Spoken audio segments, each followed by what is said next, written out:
Deuxième épître de Paul à Timothée, chapitre 1.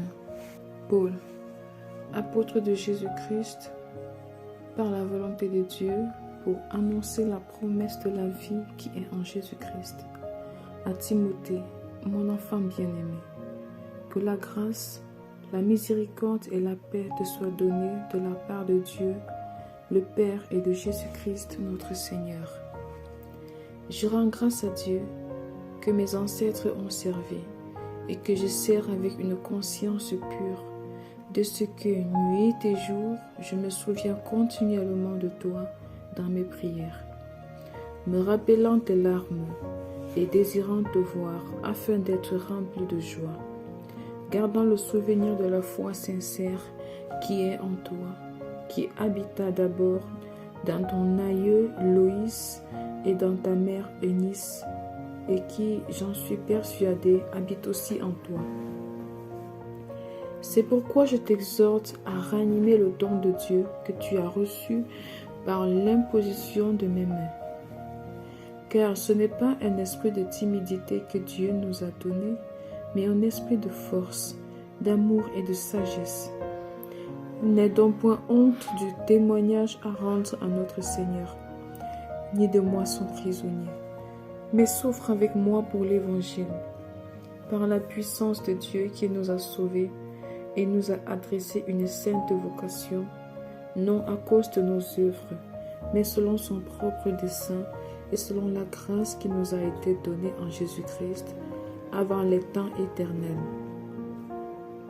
et qui a été manifestée maintenant par l'apparition de notre Sauveur Jésus-Christ, qui a détruit la mort et a mis en évidence la vie et l'immortalité par l'Évangile. C'est pour cet Évangile que j'ai été établi prédicateur et apôtre, chargé d'instruire les païens. Et c'est à cause de cela que je souffre ces choses, mais j'en ai point honte, car je sais en qui j'ai cru, et je suis persuadé qu'il a la puissance de garder mon dépôt jusqu'à ce jour-là. Retiens dans la foi et dans la charité qui est en Jésus-Christ le modèle des saines paroles que tu as reçues de moi.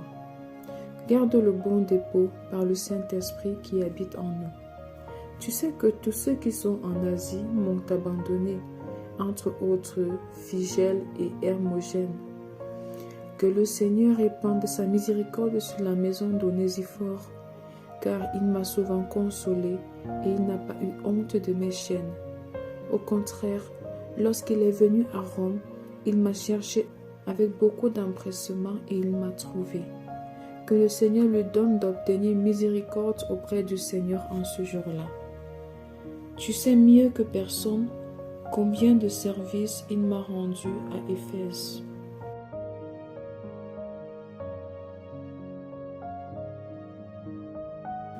De Timothée, chapitre 2. Toi donc, mon enfant, fortifie-toi dans la grâce qui est en Jésus-Christ. Et ce que tu as entendu de moi en présence de beaucoup de témoins, confie-le à des hommes fidèles qui soient capables de l'enseigner aussi à d'autres. Souffre avec moi comme un bon soldat de Jésus-Christ. Il n'est pas de soldat qui s'embrasse des affaires de la vie, s'il veut plaire à celui qui l'a enrôlé. Et l'athlète n'est pas couronné, s'il n'a combattu suivant les règles. Il faut que le laboureur travaille avant de recueillir les fruits. Comprends ce que je dis, car le Seigneur te donnera de l'intelligence en toutes choses. Souviens-toi de Jésus-Christ, issu de la postérité de David, ressuscité des morts selon mon évangile, pour lequel je souffre jusqu'à être lié comme un malfaiteur.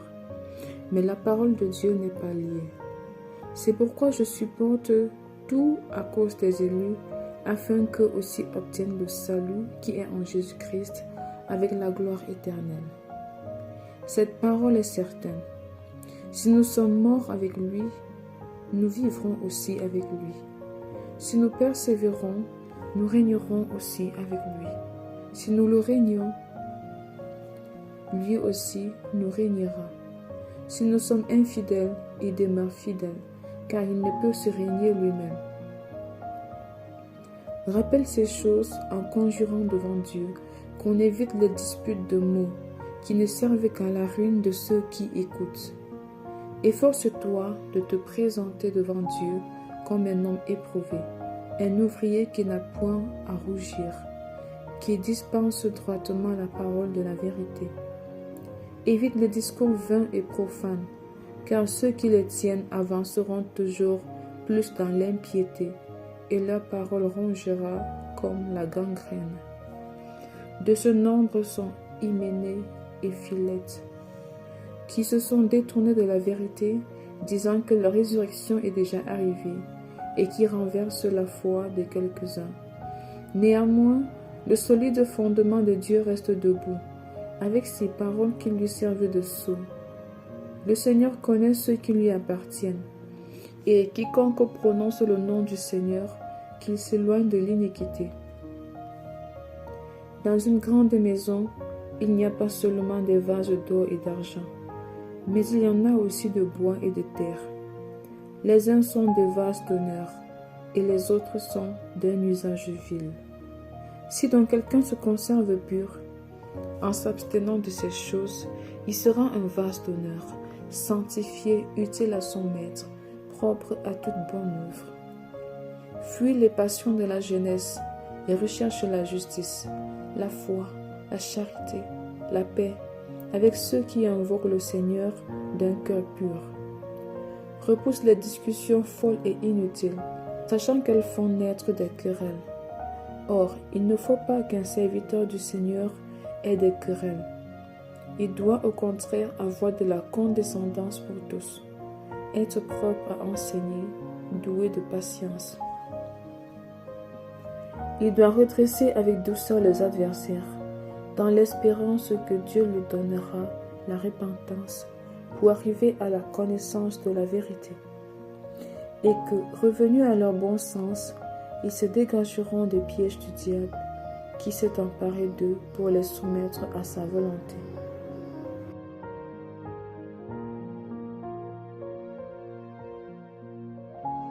« 2 Timothée, chapitre 3.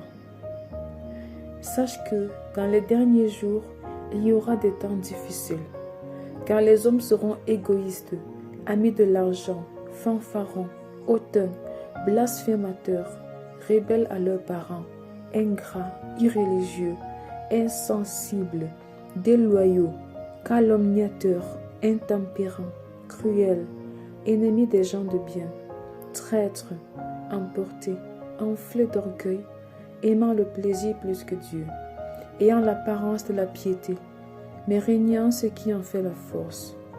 Éloigne-toi de ces hommes-là. Il en est parmi eux qui s'introduisent dans les maisons et qui captivent des femmes d'un esprit faible et borné, chargées de péché, agitées par des passions de toute espèce, apprenant toujours et ne pouvant jamais arriver à la connaissance de la vérité.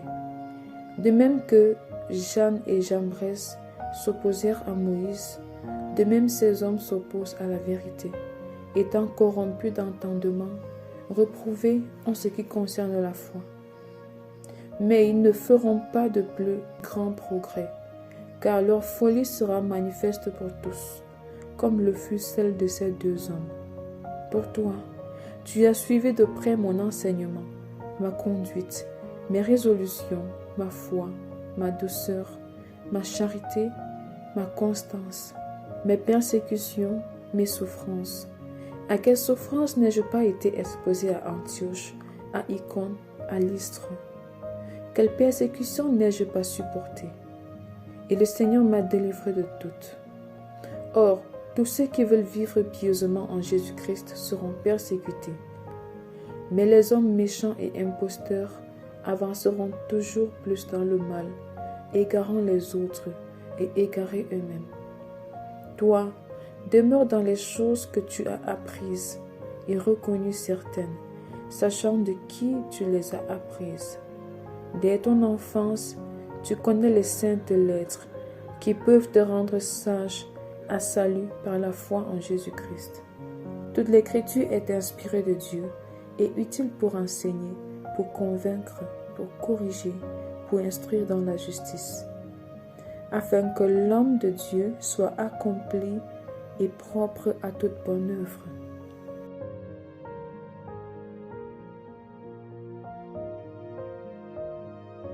De Timothée, chapitre 4.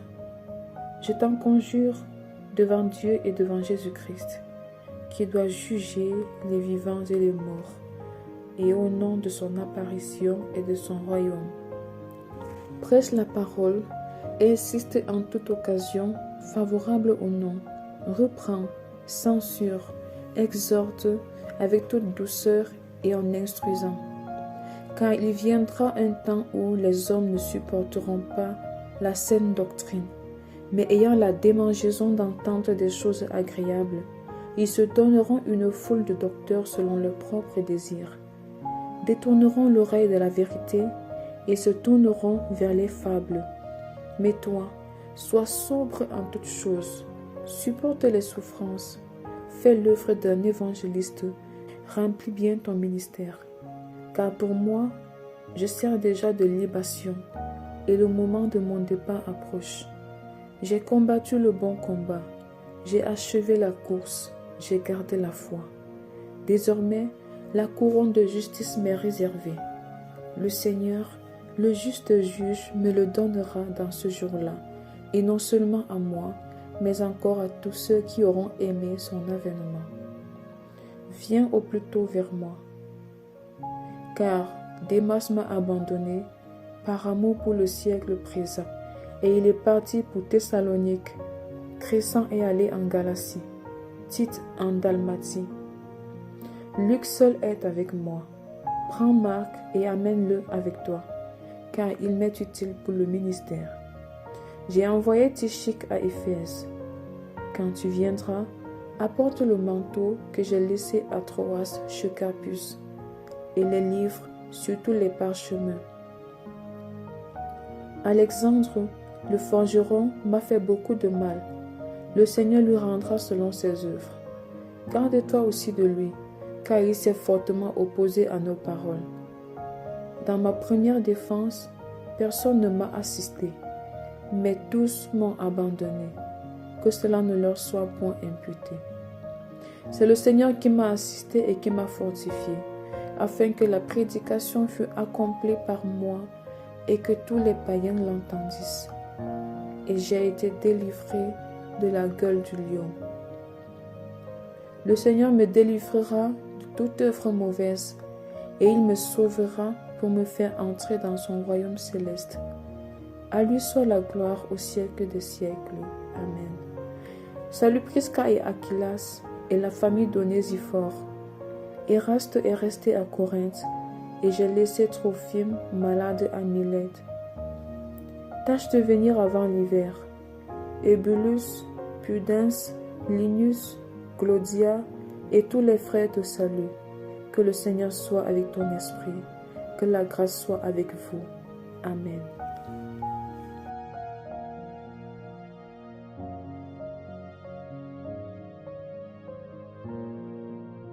Psaume chapitre 145. Louange de David. Je t'exalte, ô mon Dieu, mon roi, et je bénirai ton nom à toujours et à perpétuité. Chaque jour je te bénirai, et je célébrerai ton nom à toujours et à perpétuité. L'Éternel est grand et très digne de louange, et sa grandeur est insondable. Que chaque génération célèbre tes œuvres et publie tes hauts faits. Je dirai la splendeur glorieuse de ta majesté, je chanterai tes merveilles. On parlera de ta puissance redoutable, je raconterai ta grandeur. Qu'on proclame les souvenirs de ton immense bonté et qu'on célèbre ta justice. L'Éternel est miséricordieux et compatissant, lent à la colère et plein de bonté. L'Éternel est bon envers tous, et ses compassions s'étendent sur toutes ses œuvres. Toutes tes œuvres te louent, ô Éternel, et tes fidèles te béniront. Ils diront la gloire de ton règne et ils proclameront ta puissance. Pour faire connaître au Fils de l'homme ta puissance et la splendeur glorieuse de ton règne. Ton règne est un règne de tous les siècles, et ta domination subsiste dans tous les âges. L'Éternel soutient tous ceux qui tombent, et il redresse tous ceux qui sont courbés. Les yeux de tous espèrent en toi, et tu leur donnes la nourriture en son temps. Tu ouvres ta main, et tu rassasies à souhait tout ce qui a vie. L'Éternel est juste dans toutes ses voies et miséricordieux dans toutes ses œuvres. L'Éternel est près de tous ceux qui l'invoquent, de tous ceux qui l'invoquent avec sincérité. Il accomplira les désirs de ceux qui le craignent, et il entend leurs cris et il les sauve. L'Éternel garde tous ceux qui l'aiment, et il détruit tous les méchants. Que ma bouche publie la louange de l'Éternel, et que toute chair bénisse son nom, à toujours et à perpétuité. Amen.